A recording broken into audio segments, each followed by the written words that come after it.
이스라엘이라는 나라가 어떻게 해서 생겼습니까? 하나님이 갈대아 우르에서 우상 숭배하는 아브라함을 불러서 믿음의 조상으로 삼고 그에게 하늘의 별과 같이 바다의 모래와 같은 많은 후손을 주겠다라고 약속을 했기 때문입니다. 하나님은 이 약속을 신실하게 지키셔서 아브라함의 손자 야곱에게 12명의 아들을 주었습니다. 야곱은 이 12명의 아들들과 함께 애굽에 내려갔는데 그때 숫자가 70명이었습니다. 400년이 지나고 난 뒤에 그 70명이 200만 명이 넘었습니다. 70명이 400년 이후에 200만 명이 되려면 한 여자가 아이를 적어도 20명은 낳아야 돼요. 그리고 죽는 애가 없어야 돼요. 계산상. 죽는 애도 없이 한 여자가 아이를 20명씩 순풍순풍 낳아야 돼요. 그러니까 두 쌍둥이, 세 쌍둥이 막 나온 거예요. 막. 그렇게 해서 400년 만에 200만 명이 넘으면 큰 민족이 되었습니다. 하나님이 이 이스라엘 백성들을 애굽에서 이끌어내서 약속한 대로 가나안 땅으로 인도해 주었습니다. 그런데 하나님의 약속을 받고 지금까지 하나님의 인도하심을 받았던 이스라엘 백성들은 어떻게 했습니까? 실컷 때 빼고 광내 가지고 예쁘게 꾸며놨더니 다시 진흙탕 속으로 들어가 버렸습니다. 못난 사람 세워가지고 아름답게 세워놨더니 시궁창 속으로 들어가 버렸습니다. 얼마나 한심스럽습니까? 사사기 결론 부분에는 추악한 몰골이 되어버린 이스라엘 백성들의 모습을 그리고 있습니다. 미가와 단지파는 하나님을 버리고 우상을 숭배했습니다. 같은 민족들끼리, 같은 형제들끼리 전쟁이 발발해가지고 많은 사람들이 죽었습니다. 하나님의 백성이 왜 이렇게 돼버렸습니까? 하나님께서 주신 약속을 잊어버렸기 때문입니다. 약속을 잊은 이스라엘 백성들은 이전보다도 훨씬 못한 추악한 모습으로 변해버렸습니다. 주변에 있는 이방인분들보다 훨씬 못한 그런 백성으로 전락해버렸습니다. 사사기 마지막 결론 부분의 주제는 이스라엘 백성들이 왜 망했느냐 하는 겁니다. 왜 망했습니까? 자기 소견에 옳은 대로 행했기 때문입니다. 오늘 본문에 나오는 미가의 가정을 통해서 그것을 분명하게 알려주고 있습니다. 에브라임 산지에 미가라고 하는 사람이 있었습니다. 이 에브라임 산지는 이스라엘 땅, 가나안 그 팔레스틴 땅의 정중앙에 위치해 있습니다. 이곳은 강우량이 많고 풀도 많고 울창한 산림이 우거져 있었습니다. 이곳에는 과거로부터 성막과 언약궤가 있는 실로가 있는 곳입니다. 그러니까 선지자가 있었고 제사장이 있었습니다. 그래서 이스라엘의 정치, 종교의 중심지였습니다. 지금으로 말하면 대한민국의 서울과 같은 곳이었습니다. 이곳에 미가라고 하는 사람이 있었는데 우리 성경에는 미가라고 되어 있는데 원문에는 미가 예후로 되어 있습니다. 이 말은 누가 하나님과 같으냐 그런 뜻입니다. 미가는 하나님의 유일성을 강조한 이름입니다. 아버지는 아들의 이름을 지으면서 아들이 하나님의 영광을 위해서 신실하게 살도록 하나님만 믿고 살도록 하기 위해서 미가, 하나님 같은 분이 없다, 하나님만이 참신이다, 이렇게 이름을 지었습니다. 그런데 미가는 아버지의 바람과는 정반대로 하나님만 섬긴 게 아니라 이방도 같이 섬겼습니다. 이방신도 같이 섬겼습니다. 어머니의 돈 1,100세겔을 훔쳤습니다. 어머니는 자기 돈을 훔쳐간 도둑을 저주했습니다. 그런데 아들이 자기 돈을 훔쳐갔다는 사실을 알았을 때 어머니는 저주를 하지 않고 다시 복을 빌어줬습니다. 미가는 어머니가 저주하는 얘기를 듣고 겁이 나가지고 훔쳤던 돈을 어머니에게 돌려줬습니다. 어머니는 아들에게서 돌려받은 이 돈 중에서 200세겔을 은장색에게 줘가지고 신상을 2개 만들었어요. 색인 우상 하나, 부어 만드는 우상 하나 2개를 만들었습니다. 미가는 자기 집에 신당이 있었는데 그 신당에 에봇과 두라빔을 만들어 놓고 자기 아들을 제사장으로 세웠습니다. 여기 돈이 나오는데 은 1,100세겔이 나옵니다. 1세겔은 노동자 4일 품삯입니다. 200세겔은 4를 곱하면 되니까 800일 품삯입니다. 약 한 3년 정도 일해야 벌 수 있는 돈입니다. 은 1,100세겔은 4 곱하면 4,400일, 4,400일을 일해야 벌 수 있는, 12년을 일해야지 벌 수 있는 돈입니다. 그런데 왜 하필이면 1,100세겔을 도둑 맞았습니까? 1,000세겔도 아니고 100세겔도 아니고 딱 들어맞게 그래야 되는데 1,100세겔을 도둑 맞았어요. 성경에 이 은 1,100세겔이라고 하는 이야기가 다른 곳에 딱 한 번 더 나옵니다. 성경에 딱 2번 나와요. 16장에 한 번 더 나오는데 블레셋 5 방백이 들릴라라고 하는 여인에게 와가지고 삼손이 왜 그렇게 힘이 센지 그 힘의 비결을 알려주면 우리가 각각 너에게 은 1,100세겔을 주겠다, 이렇게 말을 했어요. 블레셋에 5 방백이 있었으니까 들릴라는 각각 이 5 방백으로부터 1,100세겔을 받아가지고 5,500세겔을 받았습니다. 들릴라는 삼손의 생명값으로 블레셋 5 방백으로부터 각각 은 1,100세겔을 받았는데 이 돈은 마치 가룟유다가 예수님을 판 은 30과 같은 것이었습니다. 미가의 어머니가 잃어버린 돈이 또 은 1,100세겔이었습니다. 우연입니까 이게?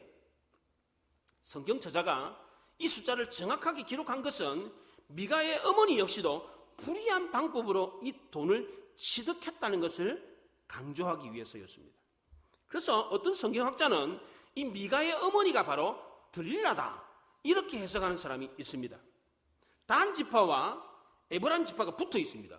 국경이 붙어 있어요. 그러니까 가까우니까 이 들릴라가 바로 미가의 어머니다라고 해석을 하는데 명확한 근거는 없어요. 성경에 이 미가의 어머니가 바로 들릴라다 이런 구절이 없어요. 그러니까 정확히 들릴라다라고 단정 지을 수는 없습니다. 그러나 분명한 것은 미가의 어머니가 잃어버린 이 은 1,100세겔은 들릴라가 삼손의 생명값으로 받았던 그 돈을 연상하게 하는 겁니다. 들릴라가 받았던 돈도 1,100세겔인데 이 어머니가 잃어버린 돈도 은 1,100세겔이네? 그 돈과 그 돈을 연상시킬 수 있는 것입니다. 미가의 어머니 역시도 이 저주받은 돈을 가지고 있었습니다. 그래서 이 돈을 잃어버렸을 때 그 돈을 훔쳐간 도둑을 저주했습니다. 그런데 그 도둑이 바로 자기 아들이라는 사실을 알고 그 아들이 저주받지 않도록 하기 위해서 축복을 해줬습니다. 그리고 신상을 2개를 만들었어요. 신상을. 왜 미가의 어머니는 아들을 저주했다가 다시 축복합니까? 왜 미가는 어머니에게 훔쳤던 돈을 다시 돌려줍니까? 왜 이랬다 저랬다 자충우돌합니까? 왜 하나님이란 신은 하나님밖에 없다라고 하는 미가라고 하는 이름을 가진 사람이 하나님만 섬기지 않고 하나님도 섬기고 우상도 섬겼습니다. 왜 그렇습니까? 왜 집에다가 신당을 차려놓고 거기에 제사장이 있는 에봇 그리고 우상단지인 드라빔 그리고 제사장을 세워가지고 그렇게 하나님을 짬뽕으로 섬겼습니까? 6절에 보면 그때에는 이스라엘의 왕이 없으므로 사람마다 자기 소견에 옳은 대로 행했기 때문이다 라고 했습니다. 이스라엘의 왕은 인간 왕을 말하는 것이 아니라 하나님을 뜻하는 겁니다. 이스라엘을 다스리는 왕은 인간 왕이 아니라 만왕의 왕이신 하나님을 말합니다. 그런데 하나님의 나라인 이스라엘은 하나님을 왕으로 생각하지 않았습니다. 미가에게는 아버지가 없었습니다. 한부모 가정이었습니다. 오늘날 한부모 가정과 비교하면 안 됩니다. 오늘날은 아버지가 없거나 어머니가 없어도 한부모 가정이라 할지라도 얼마든지 자식을 잘 키울 수 있습니다. 그러나 고대 사회에서는 아버지가 없는 가정은 상상을 할 수가 없습니다. 어려움이 많습니다. 어머니가 혼자서 애를 키운다? 이거는 거의 불가능에 가깝습니다. 왜냐하면 그 당시 이스라엘 사회에서는 성인 남자에게만 땅을 주었기 때문입니다. 지금이야 뭐 땅 없고 집 없어도 나가서 아르바이트 해도 되고 돈벌이 할 때가 많아요. 그러나 그 당시에는 땅이 없으면 먹고 살 기반이 없습니다. 그래서 룻기서의 나오미와 룻은 땅이 없어가지고 남의 밭에 가가지고 이삭 죽기를 했습니다. 밀리의 만종에 나오는 그런 낭만적인 모습이 아닙니다. 그 당시 이삭 죽기는 구걸입니다. 구걸. 거지라는 뜻입니다. 특히나 가부장적인 사회에서 가장이 없다. 이거는 상상할 수 없는 일이었습니다. 가정에 머리가 없는 것과 같았습니다. 요즘 아이들이 학교에서 가족 그림 그려오라 그러면 아버지를 빼먹고 그리는 경우가 많대요. 아버지를 그려도 조그맣게 그린대. 엄마는 크게 그리는데 아버지는 조그맣게 그린대. 이런 자녀들은 나중에 정서적으로 문제를 일으키는 경우가 많습니다. 집에 머리가 없는 것과 같기 때문에 정서적으로 불안하다는 겁니다. 이런 가정을 엮이는 가정이라고 합니다. 아버지가 가장이 아니라 어머니가 가장인 가정이 있습니다. 아버지보다 어머니 말빨이 더 세. 이런 가정에서 자란 자녀들이 정서 발달에 문제를 일으키는 경우가 많습니다. 이걸 받아들이기 어렵겠지만 심리학자들, 정신과 의사들이 하는 말입니다. 아버지의 권위를 인정하지 않고 집에 무서운 게 없어서 자기네들 하고 싶은 대로 그냥 사는 거예요. 그럼 아이들이 자유롭게 크잖아요. 좋잖아요. 근데 오히려 정반대라는 겁니다. 오히려 정서적으로 더 불안하다는 겁니다. 왜 그렇습니까? 하나님은 교회에도 주님을 머리로 세웠던 것처럼 가정에도 아버지를 머리로 세워두었기 때문입니다. 머리가 없어요. 교회에 주님이 없으면 머리가 없는 것처럼 아버지가 없으면 머리가 없는 거예요. 그래서 지혜로운 어머니들은 자녀들에게 아버지의 권위를 일부러 세워줍니다. 자녀들 앞에서 절대로 아버지 험담을 하지 않습니다. 맛있는 거 좋은 거 사줄 때도 얘들아 이거 아빠가 돈 벌어가지고 그 돈으로 사주는 거야. 이렇게 말을 합니다. 이렇게 해야 가정에서 아버지 권위가 세워집니다. 이 어머니들 이거 잊지 마세요. 이거 그냥 뭐 안 해도 되겠지. 아무것도 아니겠지. 그렇지 않습니다. 대단히 중요한 겁니다. 가뜩이나 요즘 아버지들은 일하느라 바빠가지고 자녀들하고 시간을 같이 보내지 못해가지고 자녀들과 거리감을 느낍니다. 어머니는 가까운데 아버지는 자녀들과 멀어요. 아버지는 자녀들 앞에서 기가 죽습니다. 이렇기 때문에 어머니가 아버지의 길을 세워줄 필요가 있습니다. 그럼 자녀들도 우리 아버지, 우리 아빠. 그러면서 아버지를 존경하고 아버지의 권위를 인정하게 됩니다. 이런 자녀들은 정서적으로 안정이 되고 가정도 평안합니다. 그런데 오늘 본문에 나오는 이스라엘은 어떻습니까? 하나님 백성, 하나님의 자녀임에도 불구하고 하나님을 아버지로, 머리로 생각하지 않았습니다. 하나님 명령을 따르지 않았습니다.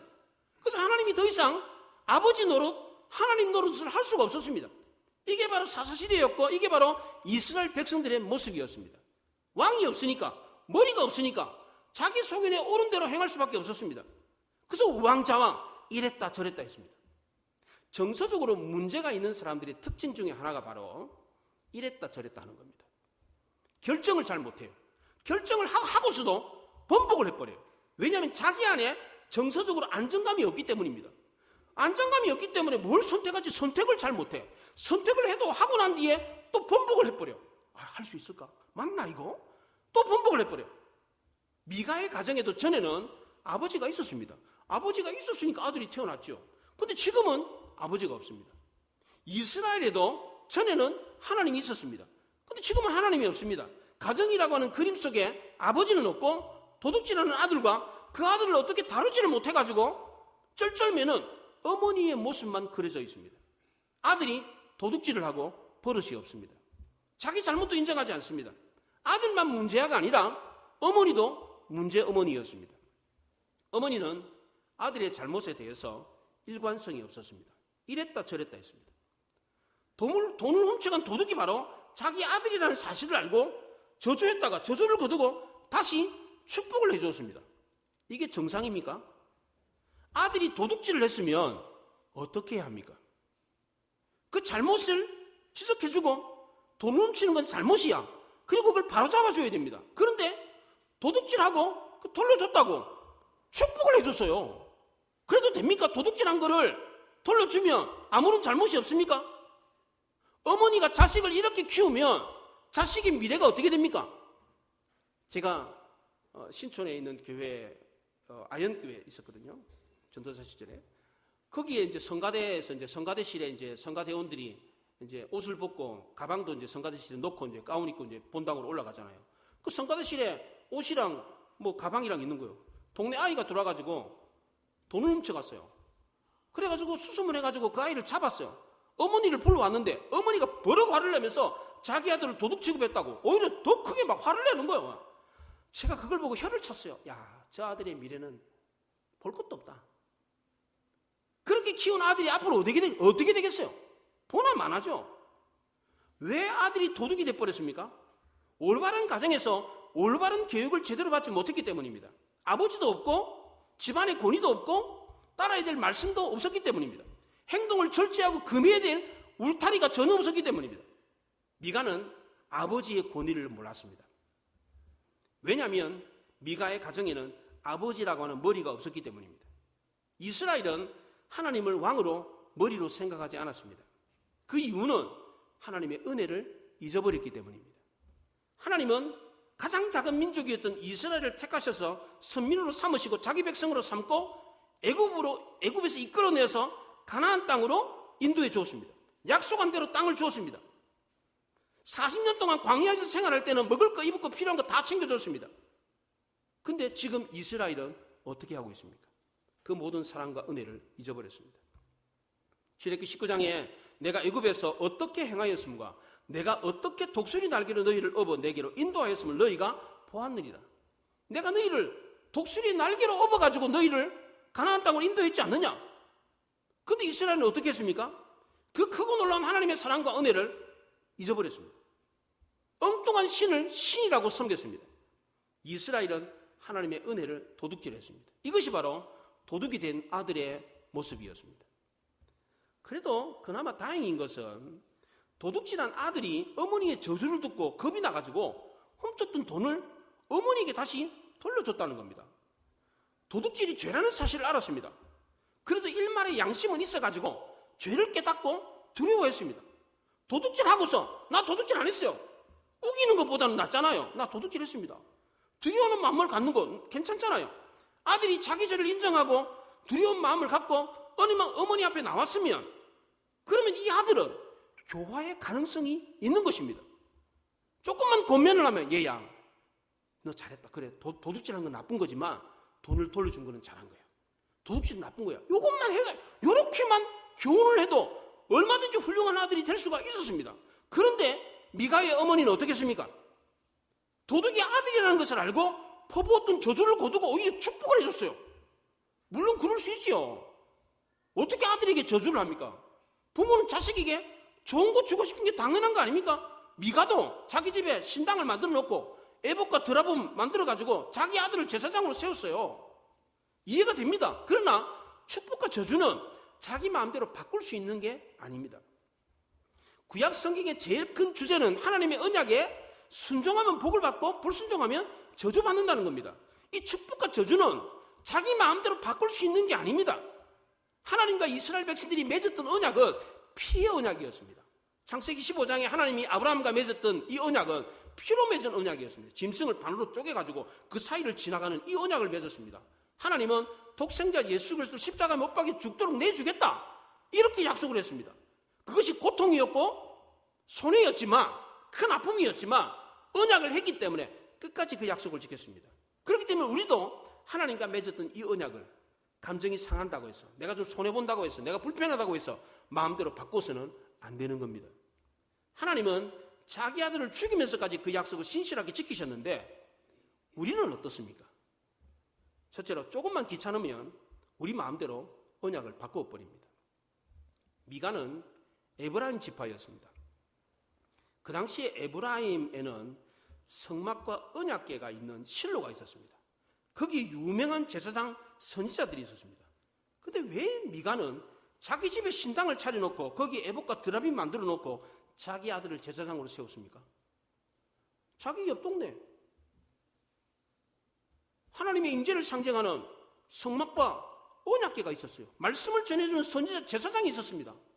그런데 왜 자기 집에다가 신당 차려놓고 비나이다 자기 아들을 제사장으로 세웠어? 왜 그랬습니까? 멀리 가서 예배드리기 귀찮다는 거예요. 신앙생활 쉽게 하자는 거예요. 자기는 다른 사람하고 달리 특별한 복을 받고 싶었기 때문에 그랬습니다. 두 번째로 우리는 예배를 드려도 우리를 위해서 예배를 드리는 경우가 많습니다. 미가의 어머니도 아들을 위해서 신상을 만들었습니다. 아들이 저주받을까 봐 아들을 위해서 신상을 만들었습니다. 미가도 자기를 위해서 레위인을 제사장으로 삼았습니다. 10절에 보면 나를 위하여 아버지와 제사장이 되라 이렇게 말을 했어요. 자기가 복을 받기 위해서 레위인이 자기 집에 왔을 때 그 레위인을 제사장으로 세웠습니다. 오늘날 교회에서도 아들의 이름으로, 가족의 이름으로 헌금을 하는 분들이 있습니다. 헌금하는 이유가 뭡니까? 자기가 자기 이름으로 하지 않고 아들 이름, 자기 가족 이름으로 헌금을 하는 경우가 있습니다. 왜 그렇습니까?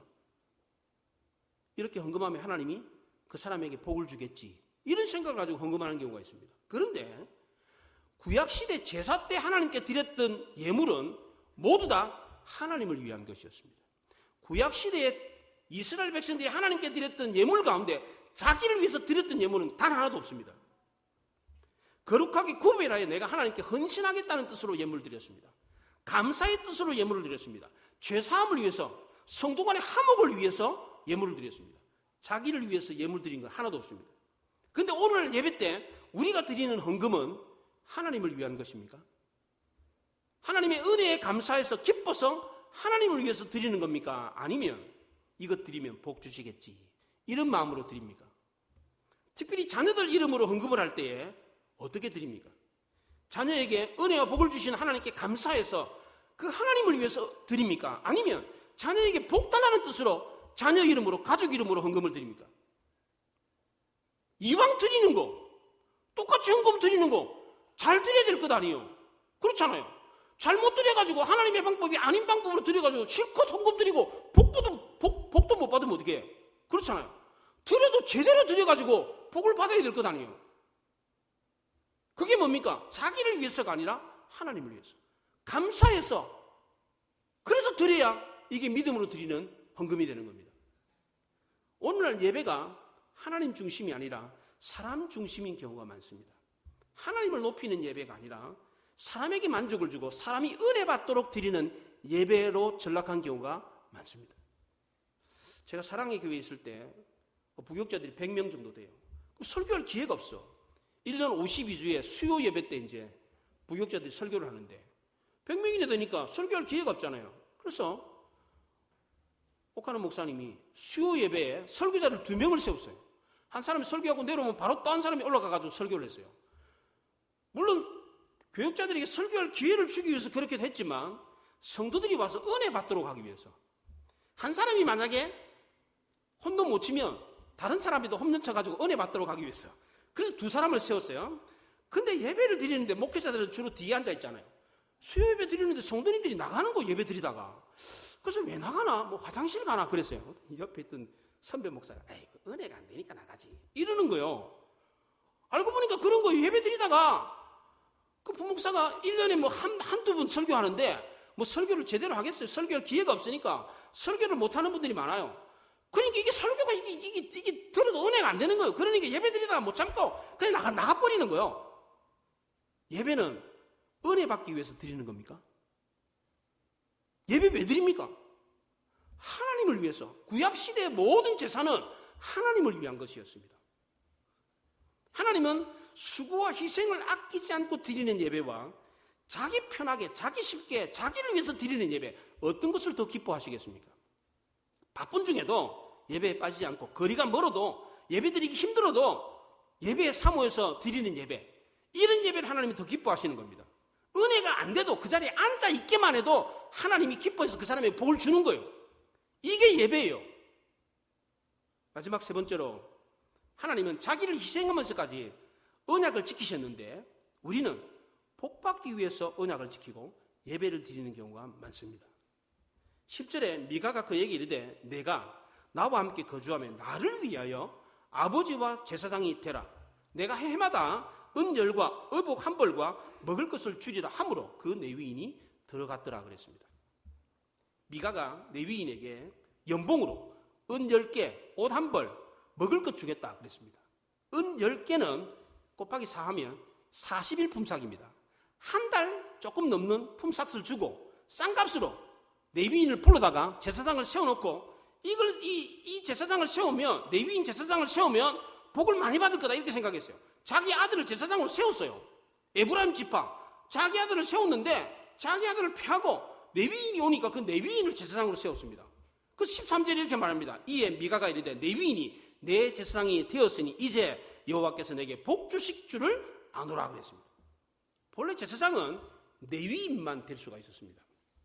미가도 이걸 알고 있었어요. 그래서 레위인이 자기 집에 왔을 때 자기 아들보다는 레위인이 제사장이 되면 복을 더 많이 받을 거다, 이렇게 생각해서 레위인을 제사장으로 세웠던 겁니다. 제사장 제도는 사람이 만든 것이 아니라 하나님이 만든 것이었습니다. 지금도 마찬가지입니다. 베드로전서 2장 9절에 우리를 택하신 족속, 왕같은 제사장, 거룩한 나라, 소유된 백성이 되게 했다 그랬는데, 이 말은 우리가 다 목회자다 이런 뜻이 아닙니다. 구약시대 하나님이 제사장 족속으로 삼은 사람들이 있었던 것처럼 오늘 이 시대에도 하나님이 목회자로 세우는 사람들이 있습니다. 그래서 신학교 가면 면접관들이 그 신학교 오는 학생들한테 꼭 물어보는 게 있습니다. 소명 받았습니까? 왜 신학교 왔습니까? 이거 꼭 물어봅니다. 지금도 목회자 세우는 일은 하나님이 직접 하십니다. 목사가 될 사람은 자기가 안 하려고 그래도 하나님이 목사 세우십니다. 제가 신학교 졸업할 때에 제 동기들이 600명이 넘었습니다. 졸업한 동기들이 600명이 넘었어요. 그런데 지금 목회 현장에서 목사 안수 받고 목회하는 사람은 3분의 1밖에 안 됩니다. 3분의 2는 어디 갔는지 연락도 안 됩니다. 지금도 목회자는 하나님이 세웁니다. 자기가 목사 되려고 한다고 해서 목사 되는 게 아니에요. 하나님이 세우시는 겁니다. 하나님이 우리를 왕같은 제사장으로, 거룩한 나라로, 하나님의 소유된 백성으로 삼으신 이유는 아름다운 덕, 복음을 전하도록 하기 위함이었습니다. 이스라엘이 제사장 나라가 된다, 이 말은 제사장이 다른 사람의 죄와 고통을 짊어지고 하나님 앞에 나가서 그들을 하나님께로 돌아오게 하는 것처럼, 이스라엘이 열방을 하나님께로 돌아오게 해서 열방이 이스라엘을 통해서 복을 받게 한다, 이런 뜻입니다. 이스라엘이 축복의 통로가 된다, 이런 뜻입니다. 우리도 마찬가지입니다. 우리가 세상 사람들의 죄와 고통을 짊어지고 하나님 앞에 중보자가 되어서 그들을 인도하면 그들이 우리를 통해서 복을 받습니다. 그럼 우리가 축복의 통로가 되는 것입니다. 그런데 미가는 어떻겠습니까? 축복의 통로가 되어가지고 받은 그 복이 흘러가도록 해야 되는데, 그 복이 흘러가는 것은 관심도 없었습니다. 나만 복 받으면 그만이에요. 남들이야 복을 받든지 말든지, 나만, 우리 가족만 복 받으면 그만이었습니다. 미가의 어머니도 하나님이 복 주시는 분이라는 것을 알았습니다. 그런데 그 복을 받는 방법을 자기 나름대로 알았습니다. 자기 나름대로. 하나님의 방법이 아니라 자기 나름대로 복 받는 방법을 알았습니다. 미가의 어머니는 신상을 만들어 놓고 돈을 구별해가지고 드리면 복 받는 줄 알았습니다. 미가도 제사를 드리러 멀리 갈 것도 없고 자기 집에다 신당 차려놓고 에봇, 그 드라빈 우상 만들어 놓고 비나이다. 자기 아들 제사장으로 삼으면 복 받는 줄 알았습니다. 이렇게 하면 복 받습니까? 만약 미가와 그의 어머니가 이런 방법으로 복을 받았다면 그거는 바른 방법이요. 그렇지 않아요. 그렇게 해서 복을 받았으면 그게 맞았던 방법이지. 근데 복 받았습니까? 복은커녕 가진 것까지 다 잃어버렸습니다. 나중에 다한 지파 사람들이 그 집에 쳐들어와가지고 그 집에 있던 에봇과 드라빔과 신상, 제사장까지 다 빼앗아가 버렸습니다. 복은 무슨 복을 받아? 가진 것까지 다 뺏겨버렸습니다. 그렇다면 오늘날 이 시대에 어떤 사람이 복을 받습니까? 첫째는 복 주시는 분이 오직 하나님 한 분이라는 것을 아는 사람입니다. 신상이나 드라빔, 우상이 복을 주는 게 아닙니다. 하나님께도 빌고 우상에게도 빌고 그런 복 받는 줄 아는데 그렇지 않습니다. 복의 근원은 하나님입니다. 다른 우상도 뭐 복을 준다? 복이 아닙니다. 가짜 복이에요. 속으면 안 됩니다. 미가는 하나님도 복을 주고 우상도 복을 준다, 양다리를 거쳤는데 복은커녕 가진 것조차도 다 잃어버렸습니다. 두 번째는 자기가 아니라 하나님을 위해서 예배하는 자가 복을 받습니다. 자기를 위해서 예배하는 사람은 아무리 헌금을 거룩하게 구별해서 드린다고 할지라도 자기 집에 신상 만들어 놓고 제사장 세워놓고 지극정성을 다해서 예배를 드린다고 해도 복을 못 받습니다. 푸닥거리하는 무당들 굿할 때 어떻게 합니까? 지극정성을 다합니다. 부동 타지 않도록 목욕 재개하고 얼마나 몸가짐을 깨끗하게 하는지 모릅니다. 그렇게 한다고 해서 복을 받습니까? 하나님이 제일 기뻐 받으시는 예배는 하나님을 위해서, 하나님의 영광을 위해서, 하나님을 높이는 예배입니다. 이런 예배를 드리는 성도는 바빠도 피곤해도 멀어도 힘들어도 예배당에 나와서 예배 드리려고 합니다. 하나님이 이런 성도에게 복을 주십니다. 마지막 세 번째로 복을 받는 사람은 하나님이 주시는 복을 흘러가게 하는 사람입니다. 이런 사람이 바로 축복의 통로입니다. 하나님 우리를 왕같은 제사장으로 거룩한 나라로 그의 소유된 백성으로 삼으신 것은 이 복을 전하도록 하기 위함입니다. 우리에게 주신 이 복이 다른 사람에게 흘러가도록 하기 위해서 우리를 거룩하게 했습니다. 하나님 나라로 만들었고 하나님의 백성으로 만드는 겁니다. 우리를 통해서 하나님의 복이 만방에 흘러가도록 하기 위해서 우리에게 복을 주신 겁니다. 우리도 구약시대의 제사장들처럼 다른 사람의 죄와 고통을 짊어지고 하나님의 나라가 중보함으로 우리를 통해서 수많은 사람들이 주께로 돌아오는 역사가 일어날 수 있기를 바랍니다. 그래서 우리가 하나님의 복이 흘러넘치게 하는 축복의 통로가 되어야 됩니다. 이번 명절에 만나는 사람들마다 하나님 우리에게 전해주는 복을 전해주는 축복의 통로가 될 수 있기를 바랍니다. 그래서 그 복이 여러분들에게 차고 넘치는 역사가 일어날 수 있기를 바랍니다. 기도하겠습니다. 말씀을 생각하며 기도합니다.